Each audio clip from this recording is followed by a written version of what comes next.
What's good, fam? Drake just flooded the charts to cover up the fact that he is still drowning in the shadow Kendrick cast over him.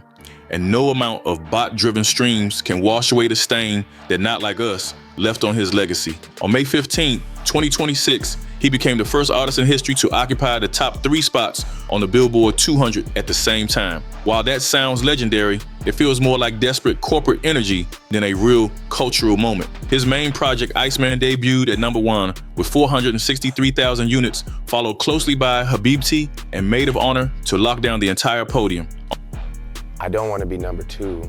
I think that would be a weird thing to sit here and say, or I don't care, you know, I like to say I just want to win. Well, I think less than the dollar value, it's just more about the idea of growth and business mindset too. You know, 25 million at the time seemed crazy to me, but when you start becoming a headlining touring act and, you know, brands want to get involved with you and you can go do private events and whatnot, it's, you know, you're capable of making it. On paper, it looks like a God-tier run, but the reality is that he is moving like a cynical businessman using metrics as armor. Drake has pivoted to a volume over validity strategy because he knows he can no longer win the narrative with bars alone. So he is trying to overwhelm the system with raw data. Even with his track, Janice STFU, hitting #1 on rhythmic airplay as of July 9th, 2026, the success feels forced. It looks less like an organic hit and more like a massive radio push designed to keep his face relevant while the streets are still bumping Kendrick. A man who is truly winning does not have to drop a triple threat release just to prove he still exists, especially when the radio play is being managed to maintain visibility. The competition is inherent in the art form.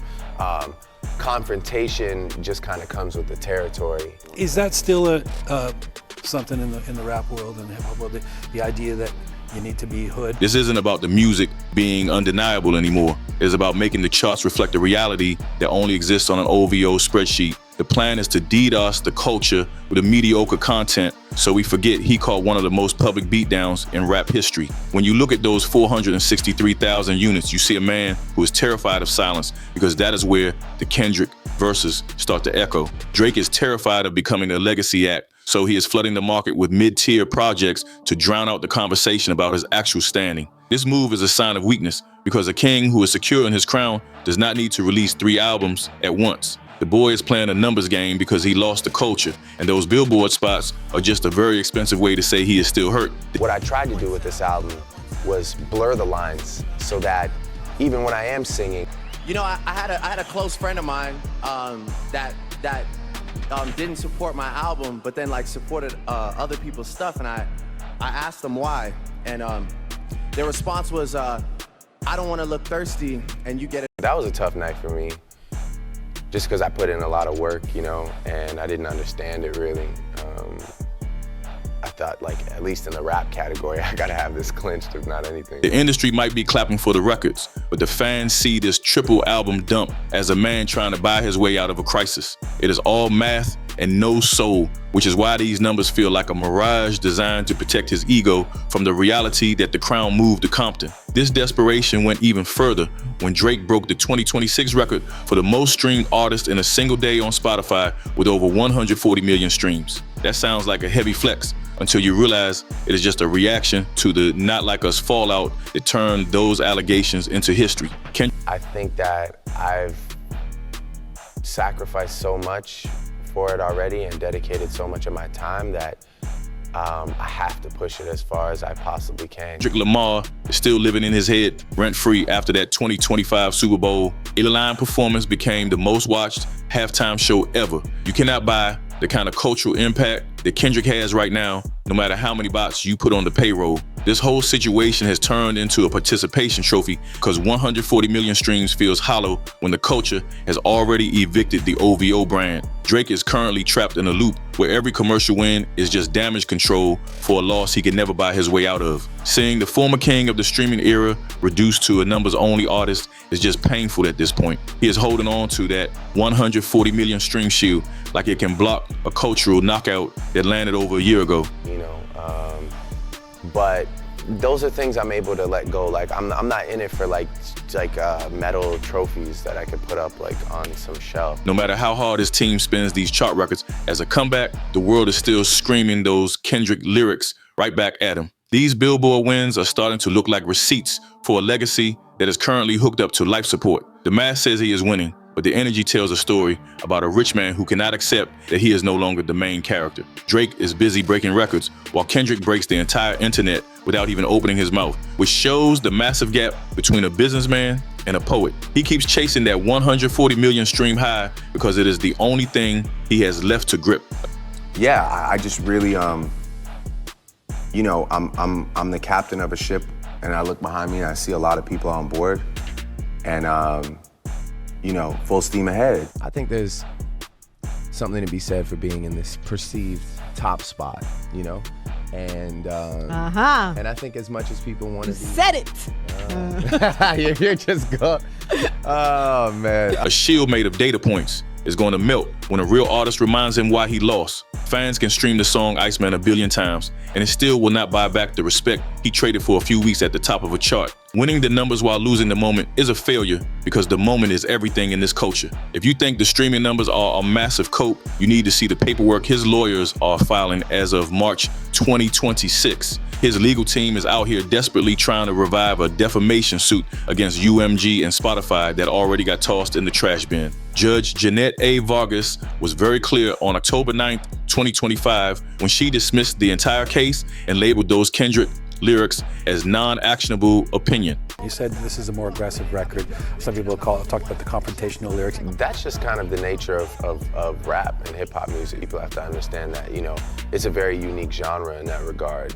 That Confrontation is inherent in the art form? I believe so. The court basically told Drake that catching a lyrical fade is part of his job description, and he needs to stop crying about it in a deposition. We are now looking at a massive 117-page appeal where Drake alleges that UMG used bots and pay-to-play schemes to boost his rival. You could choke on the irony of that claim while Drake floods the charts with 3 albums and everyone questions how organic his own numbers actually are. In July of 2026, UMG fired back with a response stating that this lawsuit from Drake undermines the very foundation of hip-hop as an art form. They are right about that because suing a label over a diss track is easily the most un-hip-hop move in history. It proves Drake is trying to litigate his way back to a victory since he knows the streets will never hand him another trophy. People want me to fall. That's why they want me to do it. Do you think so? Of course.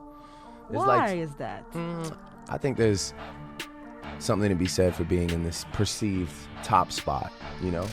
And sometimes it's just such an easy scapegoat. Like, you know, I can't rap about that because I'm not gonna step out of my character just to finish a record. Trading a microphone for a legal briefcase is a nasty look for a man who used to claim he was the god of this rap game. Before we move on and see how Kendrick turned a funeral song into a room full of Grammys while the boy was busy hiding in court, tell me what y'all think about this play. Is suing your label over a diss track the corniest move in the history of the game? Tell me in the comments. No cap. While you at it, like and subscribe. Let's continue. While Drake pays an army of lawyers to cry about lyrics, Kendrick Lamar is still cleaning his trophy case after that historic night back in February of 2025. Kendrick walked away with 5 Grammys, including Record of the Year for a diss track that turned the boy into a permanent punchline. Drake cannot afford the actual cost of the crown, so he is using this triple album release as a market saturation tactic to hide the 2024 knockout. This is how a failing corporation acts when their main product stops hitting, because they just flood the shelves with volume to trick the stockholders. Commentary from July 8th, 2026 highlights how this beef has turned into a legal war that consumes way more energy than the actual music. Nobody is having a conversation about the bars, even though Iceman has spent 4 weeks at #1. People are only talking about how this rebrand feels like a desperate attempt to keep himself relevant. I'm not like up here. I don't have to like wake up in the morning and like remember, all right, today I gotta remember to be this guy, or else someone's gonna catch on to the fact that I'm not really me. You know? Yeah. I'm just me, man. I get to be me. That would be exhausting too, I would imagine. That would be exhausting too, I would imagine. I mean, I know a lot of people that do it on a daily basis. It is exhausting. People probably want you to do it too. The ultimate irony is Drake suing UMG while that exact same label is helping him break Billboard records with his new projects. He is literally suing the hand that feeds him while he sits at their table, which shows how messy his business sense has become lately. He is trapped in a loop where he needs the machine to keep his numbers up, but he hates that same machine for letting Kendrick win. That kind of internal conflict makes him look more like a corporate middle manager than a rap superstar. Rap used to be about who had the better bars, but now the whole conversation is about who has the better lawyers, and that is another fight Drake is going to lose. There is no way to sue your way back into being the king of the culture when everyone has already decided you are just a guest who stayed too long. Every time his legal team files another motion, it only proves that he cannot handle the pressure of an actual battle. Kendrick took the win using music, while Drake is trying to win with legal motions and discovery requests, which makes his 4 weeks on Billboard feel completely empty. I don't want to be number two. I think that would be a weird thing to sit here and say, or I don't care what, you know, I like to say I just want to win. Now you say you want 250 million by the time you're 29. I mean, this is, given the modest way you grew up. Fans are looking at his success as nothing more than the result of a massive corporate machine instead of an artist actually connecting with people. The industry might be under his thumb right now, but the actual fans have moved on to music that feels much more authentic. Drake is fighting a war on two fronts between the courts and the charts, and both are just expensive ways to hide that a better rapper outclassed him. The boy is throwing everything at the wall to see what sticks, but the only thing standing behind is his reputation as a man who will do anything to avoid admitting he lost. It is a sad ending for a career that was once about the music, but now it is entirely focused on court filings and corporate leverage. Drake has officially become the McDonald's of rap because he sells billions of units while losing all respect from the people who actually live this lifestyle. You can find his songs on every playlist, just like you find a Big Mac on every corner, but nobody is calling his music high art or claiming it has real cultural value. My prediction is that the Universal Music Group appeal will fail miserably by late 2026, and that will leave him with shiny charts, but no claim to that Big Three status ever again. This man is trying to force his way back into a conversation he was banned from the moment he started acting like a federal agent in a courtroom.